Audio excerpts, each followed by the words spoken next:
Hi viewers, welcome to news 18 Telugu. ప్రస్తుతం మనం ఒక వింతైన కాలంలో జీవిస్తున్నాం. ఒకవైపు టెక్నాలజీ దూసుకుపోతుంటే మరోవైపు ప్రపంచం మొత్తం ఒక్కసారిగా చీకట్లోకి వెళ్లిపోయే ప్రమాదం కనిపిస్తుంది. ప్రస్తుతం మిడిల్ ఈస్ట్లో జరుగుతున్న యుద్ధ జ్వాలలు కేవలం ఆ దేశాలకి మాత్రమే పరిమితం కాకుండా ప్రపంచ ఆర్థిక వ్యవస్థను దెబ్బతీస్తున్నాయి. మన పొరుగు దేశమైన బంగ్లాదేశ్ ఇప్పుడు తీవ్రమైన ఇంధన సంక్షోభంలో కూరుకుపోయింది. అక్కడ కరెంట్ లేదు, పెట్రోల్ లేదు, ప్రజలు రోడ్ల మీదకు వచ్చి అల్లాడుతున్నారు. అదే సమయంలో భారత్లో కూడా ఒక అలజడి మొదలైంది. మన దేశానికి కూడా చమురు సరఫరా ఆగిపోతుందా? మళ్ళీ లాక్డౌన్ వస్తుందా? మన దగ్గర ఉన్న పెట్రోల్ నిల్వలు ఎన్ని రోజులు సరిపోతాయి? ఈ ప్రశ్నలు ఇప్పుడు ప్రతి భారతీయుడి మెదలో మెదులుతున్నాయి. మనం దీనికి సంబంధించిన ప్రతి అంశాన్ని కూడా ఇక్కడ ఈ వీడియోలో సవివరంగా చర్చించుకుందాం.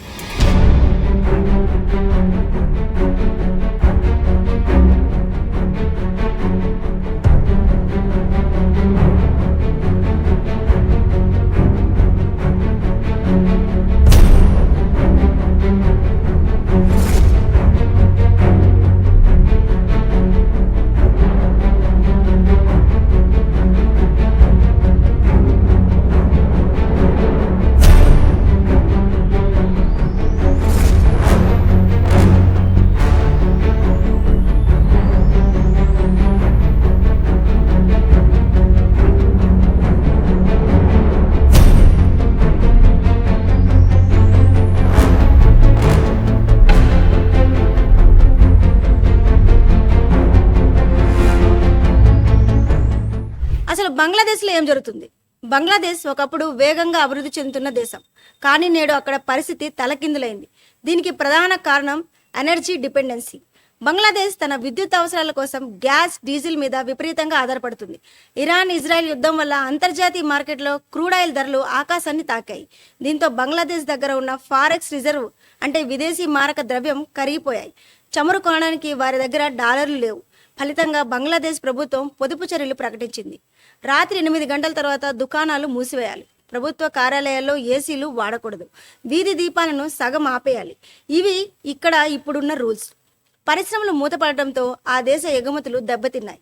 ఈ గడ్డు కాలంలో భారత్ వారికి అండగా నిలిచింది. ఇండియా బంగ్లాదేశ్ ఫ్రెండ్షిప్ పైప్లైన్ ద్వారా మనం నిరంతరం డీజిల్ని సరఫరా చేస్తున్నాం.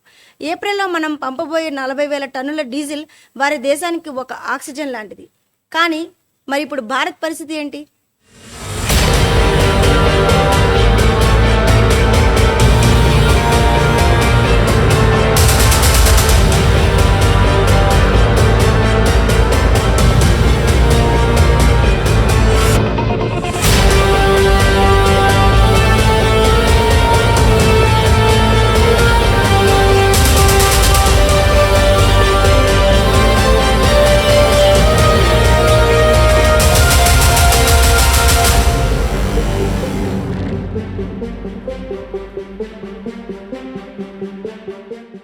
ప్రపంచ చమురు సరఫరాలో అత్యంత కీలకమైన ప్రాంతం హర్ముజ్ జలసంధి. ప్రపంచవ్యాప్తంగా ప్రయాణించే చమురులో 20% ఇక్కడి నుండే వెళ్ళాలి. ఇప్పుడు ఇరాన్ ఈ రూట్ను బ్లాక్ చేస్తామని హెచ్చరిస్తుంది. ఒకవేళ ఇరాన్ ఈ జలసంధిని మూసివేస్తే ప్రపంచం మొత్తం మీద ఆయిల్ బాంబ్ పడినట్లే. ఇజ్రాయెల్ ఒకవేళ ఇరాన్ యొక్క చమురు బావులపై దాడి చేస్తే ప్రపంచ మార్కెట్లో క్రూడ్ ఆయిల్ ధర బ్యారెల్కు $150 మార్కును దాటిపోతుంది. ఇది జరిగితే భారత్ వంటి దేశాలు భారీ ఆర్థిక సంక్షోభాన్ని ఎదుర్కోవాల్సి వస్తుంది. ఎందుకంటే మనం మన అవసరాల కోసం 85% దిగుమతులపైన ఆధారపడుతున్నాం.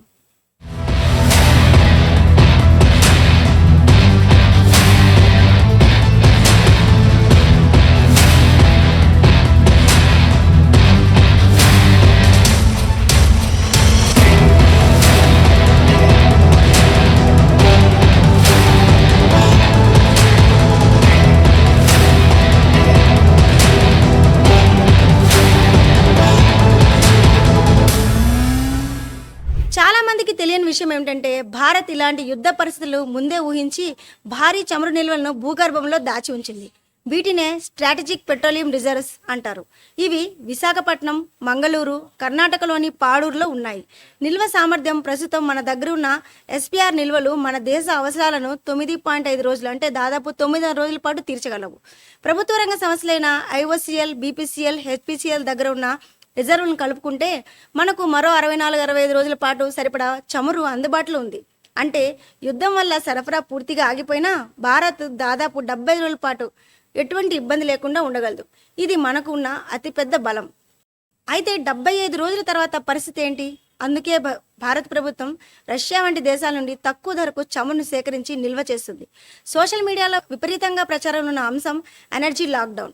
చమురును పొదుపు చేయడానికి ప్రభుత్వం లాక్డౌన్ విధిస్తుందా? నిజానికి 1970లలో ప్రపంచవ్యాప్తంగా ఆయిల్ సంక్షోభం వచ్చినప్పుడు చాలా దేశాలు ఆదివారాలు కార్లు వాడకూడదని రూల్స్ పెట్టాయి. ఇప్పుడు కూడా పరిస్థితి విషమిస్తే భారత్ కొన్ని రిస్ట్రిక్షన్స్ మెజర్స్ని తీసుకునే అవకాశం ఉంది. అందులో మొదటిది వర్క్ ఫ్రమ్ హోమ్. ఐటీ రంగంలో మళ్ళీ ఇంటి నుండే పనిచేసే విధానాన్ని అమలు చేయవచ్చు. దీనివల్ల రవాణా ఖర్చులు, చమురు వాడకం 10-15% తగ్గుతుంది. ఢిల్లీలో లాగా సరి బేసిస్ వాహనాల నిబంధనను దేశవ్యాప్తంగా అమలు చేసే అవకాశం ఉంది. హైవేలపై వేగాన్ని తగ్గిస్తే ఇంధనం ఆదా అవుతుంది. ప్రైవేట్ కార్ల కొంటే మెట్రో బస్సులను వాడమని ప్రభుత్వం ప్రజలను కోరవచ్చు. కానీ ఆర్థిక వ్యవస్థను పూర్తిగా స్తంభింపజేసే టోటల్ లాక్డౌన్ వచ్చే అవకాశం ప్రస్తుతానికి లేదు. భారత్ ఇప్పుడు ప్రపంచంలోనే 5వ అతిపెద్ద ఆర్థిక వ్యవస్థ. ఒకరోజు లాక్డౌన్ విధిస్తే వేల కోట్ల నష్టం వస్తుంది. కాబట్టి ప్రభుత్వం అన్నీ ఆలోచించి నిర్ణయం తీసుకుంటుంది. చమురు సంగతి సరే, మరి గ్యాస్ మరియు కరెంటు పరిస్థితి ఏంటి? భారత్లో తన గ్యాస్ అవసరాల్లో 50% దిగుమతి చేసుకుంటుంది. యుద్ధం వల్ల గ్యాస్ ధరలు పెరగవచ్చు. దీనివల్ల వంట గ్యాస్, సిఎన్జి ధరలు పెరిగే ప్రమాదం ఉంది. భారత్లో ఎలక్ట్రిసిటీ విషయానికి వస్తే ఒక ఊరటనిచ్చే విషయం ఉంది. భారత్ విద్యుత్ ఉత్పత్తిలో 70% బొగ్గు మీద ఆధారపడుతుంది. మన దగ్గర ప్రపంచంలోనే అతిపెద్ద బొగ్గు నిల్వలు ఉన్నాయి. కాబట్టి యుద్ధం వల్ల పవర్ గ్రిడ్ ఆగిపోయే ఛాన్స్ లేదు. రెన్యూబుల్ ఎనర్జీ భారత్ ఇప్పుడు సోలార్, విండ్ ఎనర్జీలో దూసుకుపోతుంది. ఇది మన ఇంధన భద్రతకు అదనపు లాభం. యుద్ధం జరిగితే మనం లాక్డౌన్ కంటే భయపడాల్సింది ఇన్ఫ్లేషన్ అంటే ద్రవ్యోల్బణం గురించే. పెట్రోల్ ధర పెరిగితే రవాణా ఖర్చులు పెరుగుతాయి. రవాణా ఖర్చులు పెరిగితే కూరగాయలు, నిత్యావసర వస్తువుల ధరలు ఆకాశాన్ని తాకుతాయి. బంగ్లాదేశ్లో ఇప్పుడు ఇదే జరుగుతుంది. భారత్ ఈ పరిస్థితిని అదుపు చేయడానికి పెట్రోల్ మీద ట్యాక్సులు తగ్గించే యోచనలో ఉంది. ఇక ముగింపుగా చెప్పాలంటే బంగ్లాదేశ్ పడుతున్న కష్టాలు మనకు ఒక పాఠం. మనం ఇంధన విషయంలో స్వయం సమృద్ధి సాధించాలి. ప్రభుత్వం ఎలక్ట్రిక్ వెహికల్స్, గ్రీన్ హైడ్రోజన్ వైపు వేగంగా అడుగులు వేస్తుంది. ప్రజలుగా మనం కూడా ఇంధనాన్ని అనవసరంగా వృధా చేయకుండా జాగ్రత్త పడాలి. భారత్లో లాక్డౌన్ వస్తుందని భయపడాల్సిన అవసరం లేదు. మన ప్రభుత్వం దగ్గర సరిపడా నిల్వలు ఉన్నాయి. దౌత్యపరంగా రష్యా, అరబ్ దేశాలతో మనకు మంచి సంబంధాలు ఉన్నాయి. కాబట్టి సరఫరా ఆగదు, కానీ ధరలు మాత్రం పెరిగే అవకాశం ఉంది. మరి భారత్లో లాక్డౌన్ వచ్చే పరిస్థితులు నిజంగా వస్తాయా? మీ అభిప్రాయాలను కింద కామెంట్ సెక్షన్లో తెలియజేయండి. ఈ సమాచారం మీకు నచ్చినట్లయితే ఈ వీడియోను లైక్ చేయండి, మీ ఫ్రెండ్స్తో షేర్ చేయండి. ఇలాంటి మరిన్ని ఇంట్రెస్టింగ్ వీడియోస్ కోసం మా యూట్యూబ్ ఛానల్ సబ్స్క్రైబ్ చేసుకోవడం మర్చిపోకండి.